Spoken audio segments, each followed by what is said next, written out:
So have you ever been to a Christmas parade?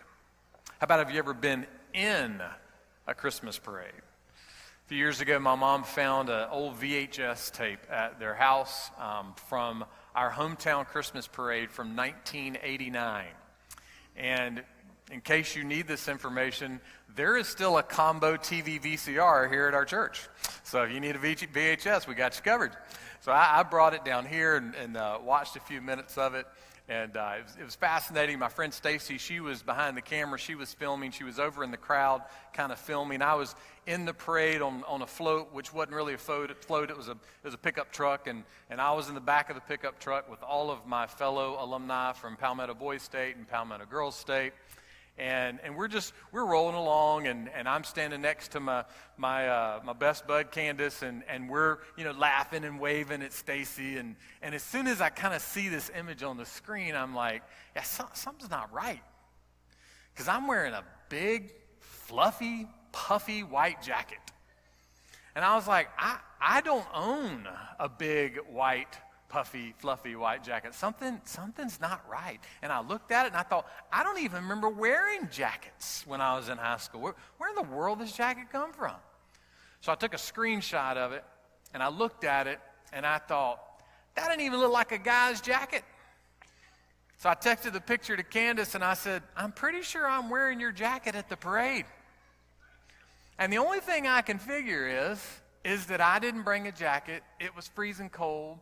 We rode together, and I just got one from her house. But there I am. You can see if you're here with us, a big, white, fluffy, puffy white jacket. No clue how I got that jacket or why I'm wearing it, but I rocked it in the parade, and everything was fine. We had a good time. Sometimes in life, even in a parade, something's not right. Something doesn't match up. We look and we go, something's not right with this picture. And sometimes that happens with our words. The things that we say, the same thing can happen. We're finishing up our series, Fresh Air, where we've been looking at the words that are in the air around us. Not just the words that we hear, but most specifically the words that we are saying. What kind of words are we using? What are the words we're filling up the air around us? What are people hearing from us? And we're going to be looking today in the Bible in the book of James. And what James is going to do is he's going to help us see that there's something about our words that has something to do with a parade. And what is that? What does that mean? And why does it matter? Well, let's see if we can find out together. Looking at James chapter 3, our sermon today is called Same Words. And we're going to begin in verse 10 of James 3. This is what he writes. From the same mouth come blessing and cursing. So words that honor God and words that don't honor God coming out of the same mouth. Words that are helpful to people and words that are not helpful to people coming out of the same mouth.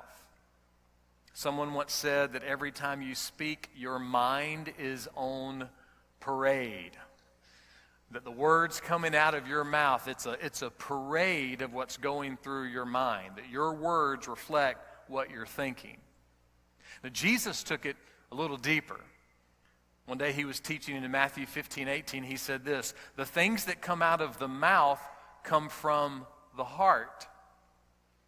So in a deepest sense, the deepest sense that we know, when we speak, it's actually a parade from our heart. It's actually words that reflect who we are from the inside, like who we really, really are. The words that we use and the words that we don't use. King Solomon once said and once wrote that there's a time to speak and there's a time to be silent. But in that, there's an understanding that sometimes when we speak, it might be sinful. And sometimes when we're silent, it might be sinful. For instance, if we're pushy or prideful or condescending when we are speaking about our Christian faith, that can be sinful. If we're pushy or prideful or condescending toward our spouse or our parents or our kids or anyone else in our family, that can be sinful.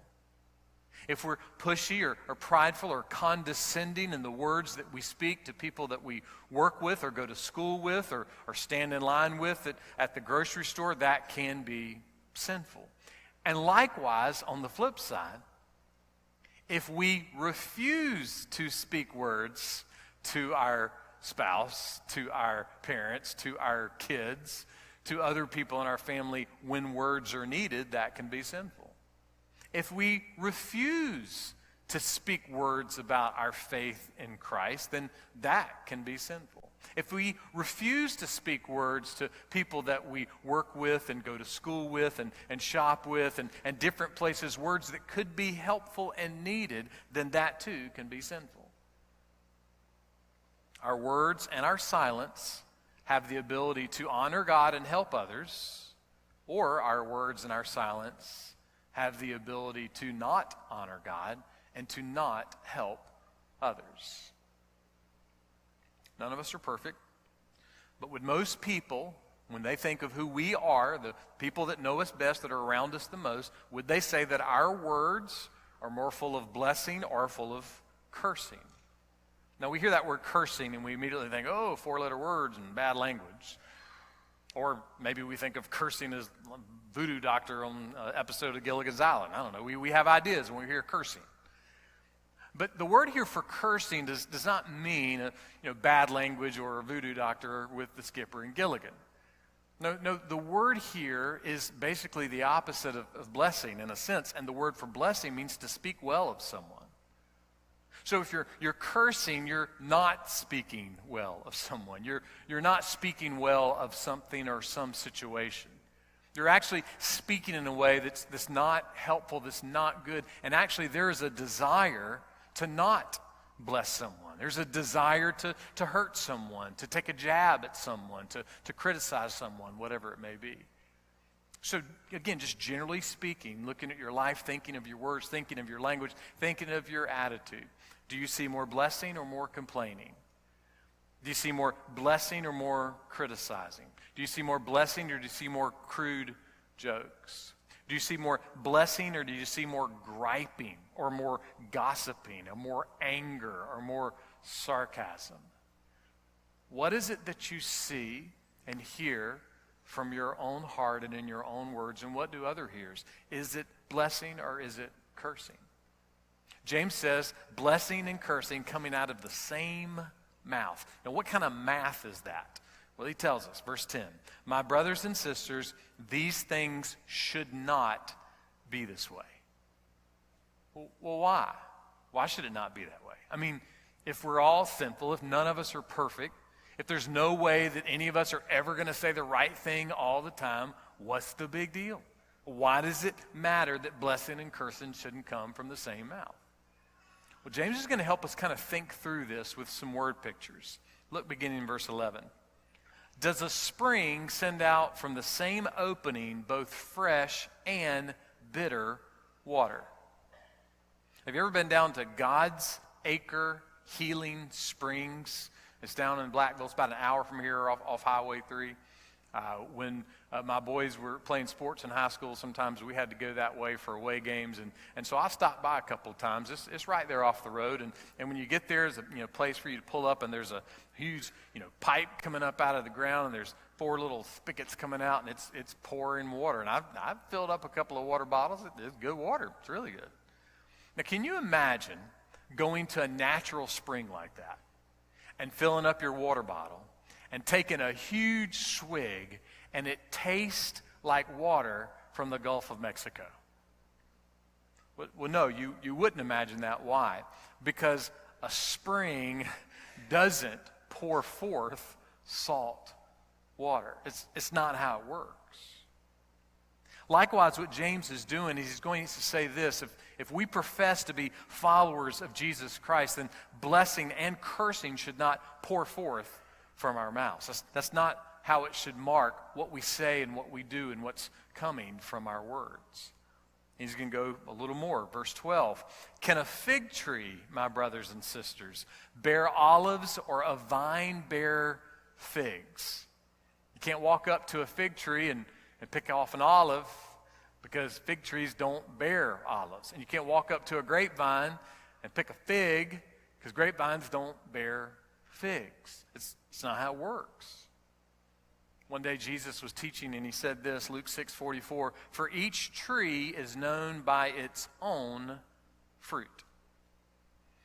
We've lived here in the Midlands for about 9 years now. Before we moved here, our house sat right in the middle of a bunch of peach orchards. You know, it's a really funny thing about those peach trees. Every day, multiple times a day, I would ride by those peach orchards, and you know, I never, ever, ever saw an apple hanging off of that peach tree. You know why? Because peach trees are called peach trees because there's peaches on them. And apple trees are called apple trees because there's apples on them. And so what Jesus and James are basically saying is super easy math. A child can understand this. And basically the math is this. At the end of the day, you don't always have to tell everybody that you're a Christian tree. Why?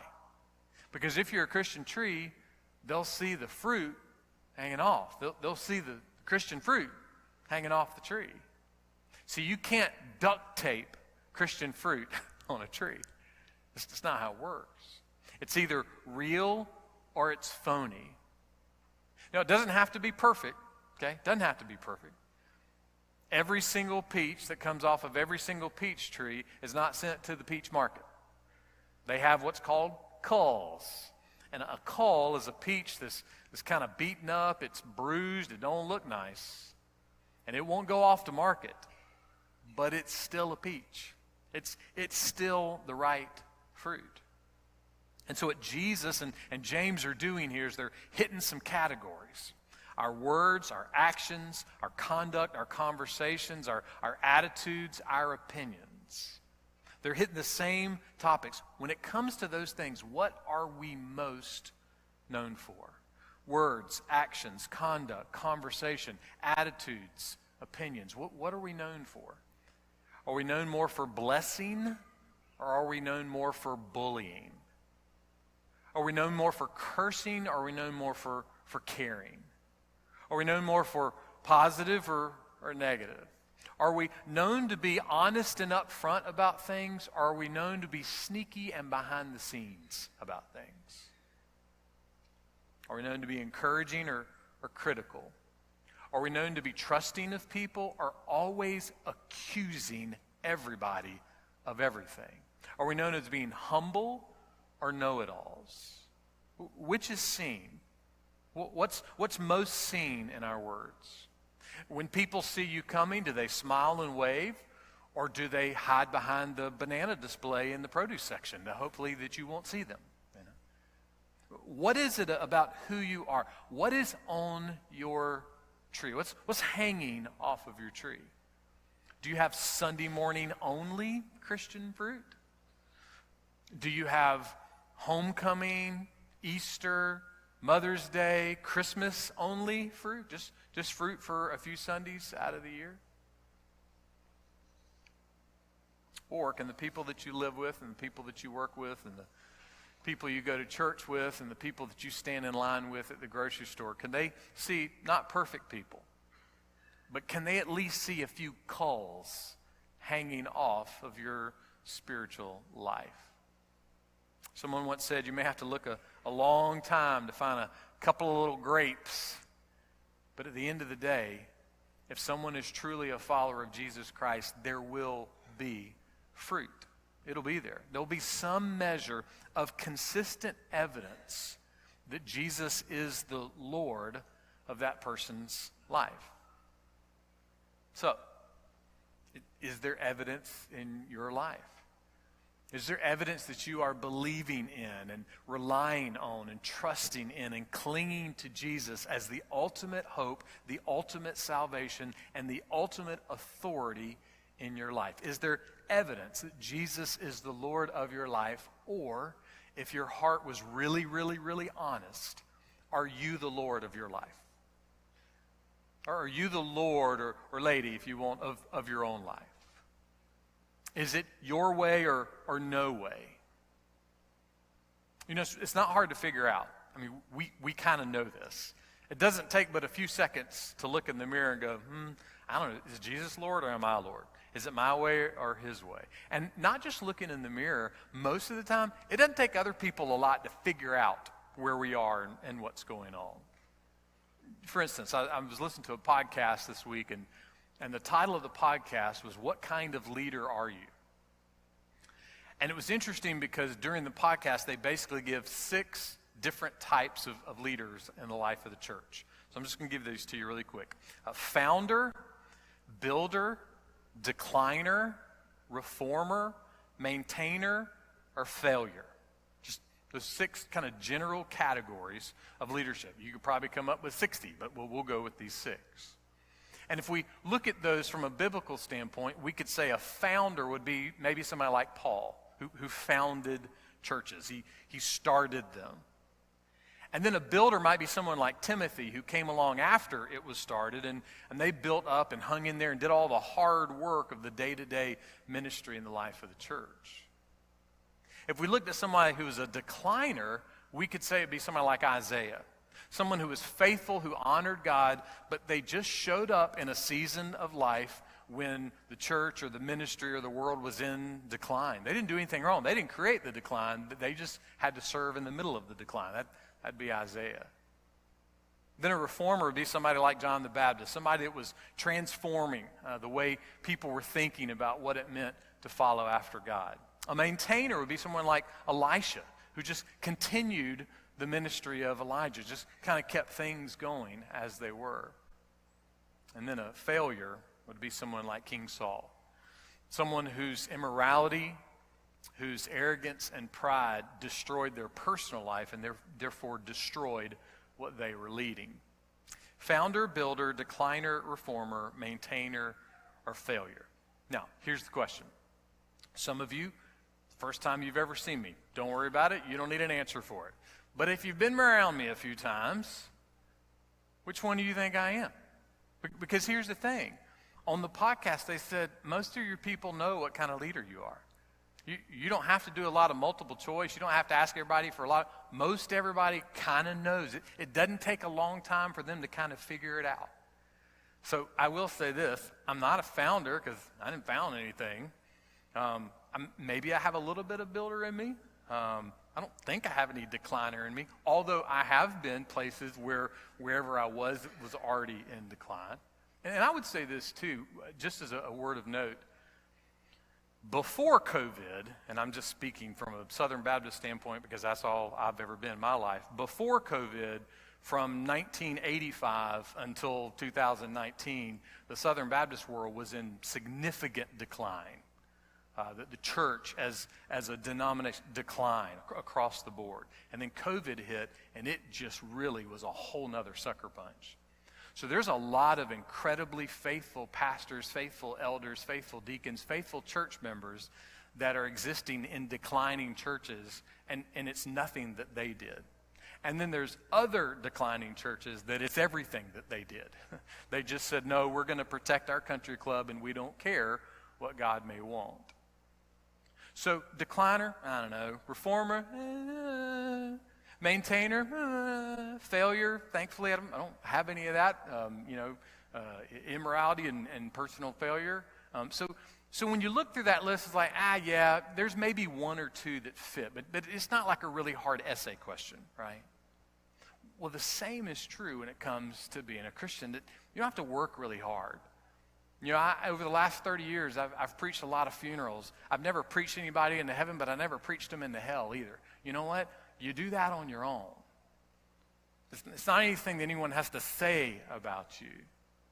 And so when it comes to what it means in this language that Jesus is using, the language that James is using, it's not really hard to say, yep, I see the fruit or I don't see the fruit. It's not a difficult thing to say, well, if I was trying to figure out if this person is following Jesus Christ, I see the fruit in their life.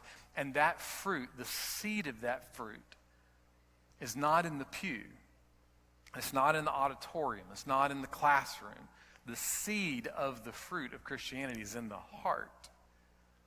Again, Jesus said this, for each tree is known by its own fruit. Jesus says that what we say and what we do and what we text and what we email and what we post, all of these things are a message that before it gets out, it was typed in our hearts. That's how Jesus always spoke. But specifically in Luke and Matthew and Mark and John, there is this language that he uses that says that whatever words come out, whatever words you text, whatever words you type and email and post, those are words that actually started in your heart. And we said this a few weeks ago. That means that bitter words come from a bitter heart. They don't come from your spouse being impossible. Bitter words come from a bitter heart. Angry words come from an angry heart. Impatient words come from an impatient heart. Arrogant words come from an arrogant heart. Complaining, critical words come from a complaining, critical heart. But the flip side is also true. Kind words come from a kind heart. Encouraging words come from an encouraging heart. Joyful words come from a joyful heart. Thankful words come from a thankful heart. The goal is to have words that match the heart. Same words, same heart. That there would be a match between them, which is why James says in this last part of verse 12 this, nor can salt water produce fresh. You can't get an olive from a fig tree. It doesn't work that way. Can't get an apple from a peach tree. Can't get a peach from an apple tree. That's not how it works. Nor can salt water produce fresh. In other words, our words matter. My words matter. Your words matter. Whether we speak them, text them, write them, post them, whatever it may be, our words matter. Why? Because our words, meaning not just random words, but the words, the attitudes, the opinions that we are sharing on a weekly, daily, regular basis, those things are a direct reflection of our hearts. And so our words, the things we say, can actually determine and reflect and display whether things are right between us and God. We're not perfect. We're all going to have our moments. But we're talking about the general theme of life. Because again, anyone can say they're saved. But the question is Jesus Christ truly living in your heart? Is he really the Lord of your life? If so, your words will reflect it. I came across an encouraging acronym to kind of help our hearts move in the direction of what it means to reflect Christ in a very practical way in the real moments of life, going, okay, we can always say, what would Jesus do? Or we can think a little beyond that. And the acronym goes like this. It's think. Is it true? Is it helpful? Is it inspiring? Is it necessary? Is it kind? Alan Redpath said this, if what we are about to say does not pass these tests, we should keep our mouth shut. There's some truth to that. Is it true? Is it helpful? Is it inspiring? Is it necessary? Is it kind?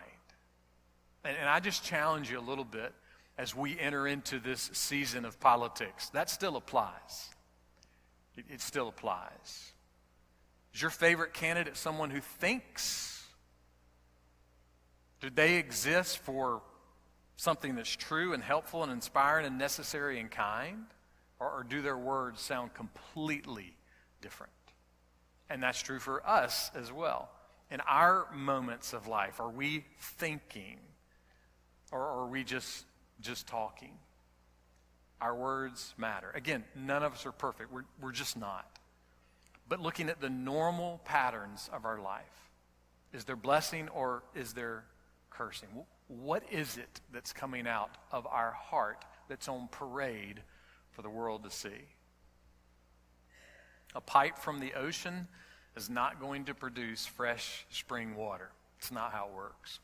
Likewise, people who consider themselves the Lord of their lives, someone who says that their way and their opinion and their attitude is the only thing that exists, that type of person, that type of attitude does not produce love and joy and peace and patience and kindness and goodness and faithfulness and gentleness and self-control. The math is not hard. None of us are perfect, but the math is not hard.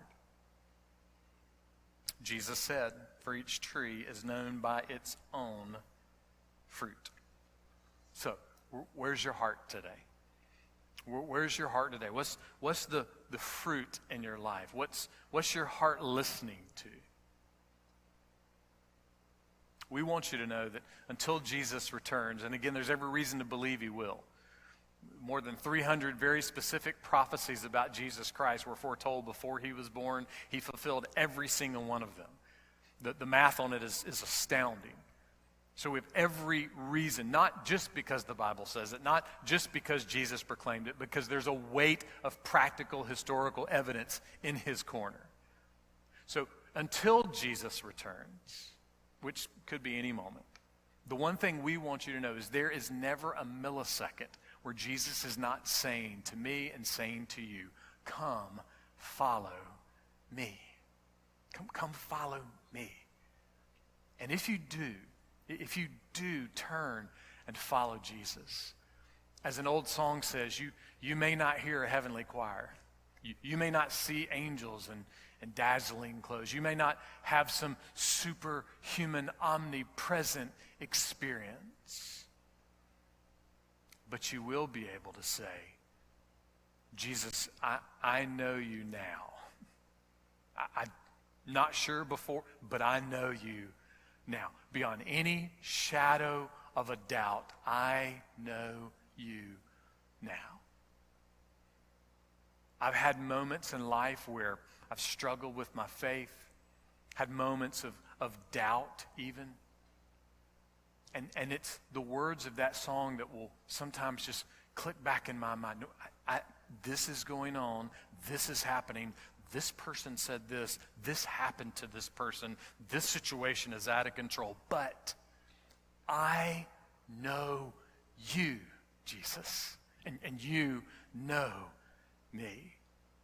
I'm not perfect. I'm not doing everything right, but I am following after Jesus. He said, come follow me, and I'm following. So you may not have some tremendous, radical, emotional experience, but you will know that you have turned and followed Jesus. And when you do, by his grace, Jesus will tame your tongue. You won't be perfect with all the words that you'll say. But part of what it means to come to Christ is that you become a man or woman or boy or girl that is known more for blessing than for cursing. So how does God do that? How does he tame the tongue? Well, this is what Jesus said. John 15, verse 5. The one who remains in me and I in him bears much fruit. The one who remains in me, in other words, Jesus is saying the one who hangs with me, the one who spends time with me, the one who's in relationship with me, the one who is, the Bible word says, abides with me. That person will bear much fruit, much fruit. So how do you remain in Jesus? How are you abiding in Jesus? What does that look like in real life? Melissa Kruger is a wife and mom, and one morning a few years ago, she was sitting at the breakfast table, and her son was sitting there at the table, and her son was just shivering, his arms crossed. He's like, I am so cold. And Melissa's husband, Michael, was looking and noticed that his son's sweatshirt was sitting in front of him. He was using it as like a little temporary pillow. So he said, hey, bud, if you're that cold, how come you hadn't put your sweatshirt on? And the boy kind of sheepishly looked up, unfolded his sweatshirt, put it on, and in just a few moments, he was warm enough, warming up. This is what Melissa said. The very thing my son needed most was right before him. She goes on, many days I find myself weary and worn, observing the overflow of discontentment, apathy, unkindness, or anger in my heart, and I wonder, why am I so cold spiritually? How can the fruit of the Spirit be more evident in my life? Ever had a moment like that? Or maybe it's not spiritual with you. Maybe you're not thinking, hey, where's the fruit of the Spirit? Maybe you're just thinking, man, why does my life so crummy? Why is everything so bad? Why do I have such a hard time getting up in the morning? Why do I have such a hard time going to work or going to school? Why am I so undone with things in the world? Why am I so frustrated with people in my family? Why am I losing my mind having to deal with all that stuff at work? What is it? What is it? What is going on with me? Melissa goes on, when we spend our days thinking that we can do life on our own, running from activity to activity, working harder and harder to impress others, the natural result of our independence will be a dry and withered branch. In other words, if you are the Lord of your own life, you'll die. Eternally and practically, it doesn't work. No matter what multi-million-dollar entrepreneur may tell you on your latest TikTok videos, it doesn't work. We wither. We dry out.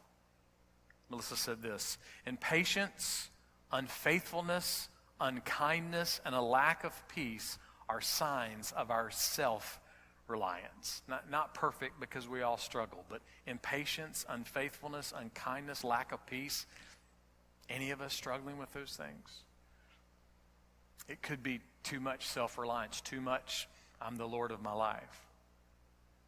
She goes on, all that we need for a fruitful life is right before us. We are simply called to put on Christ, trusting that he will warm our hearts as we abide in him. Now someone would say, that's hokey.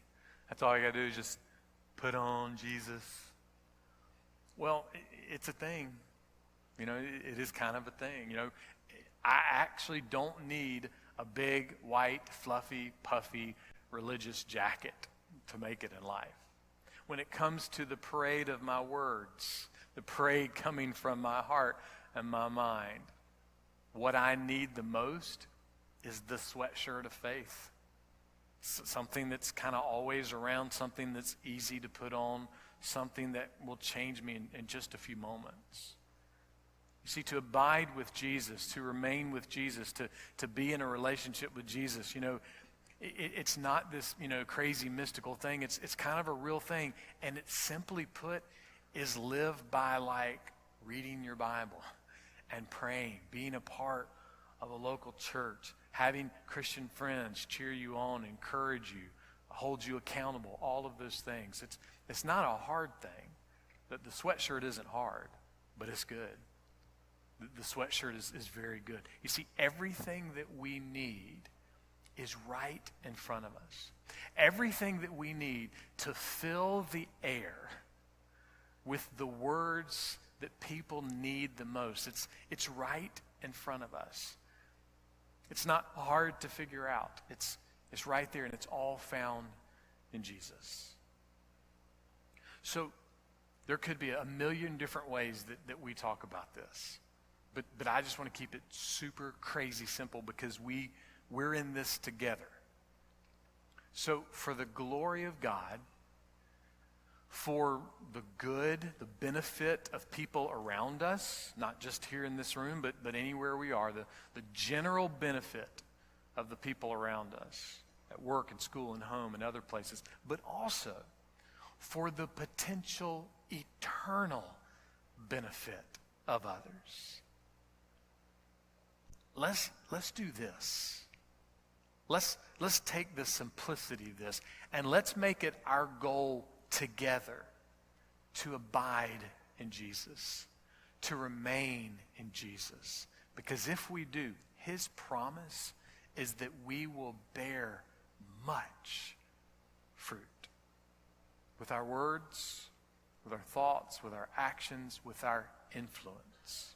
In other words, what we want to do in this season of earth and history where we think that it's the most evil and the most vile and the most immoral that's ever been, which it's not, but we feel that way because we live now.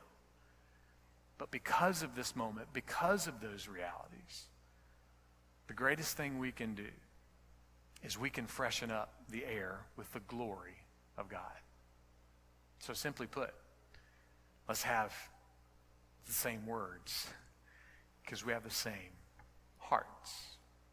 Hearts that are set and focused on Jesus.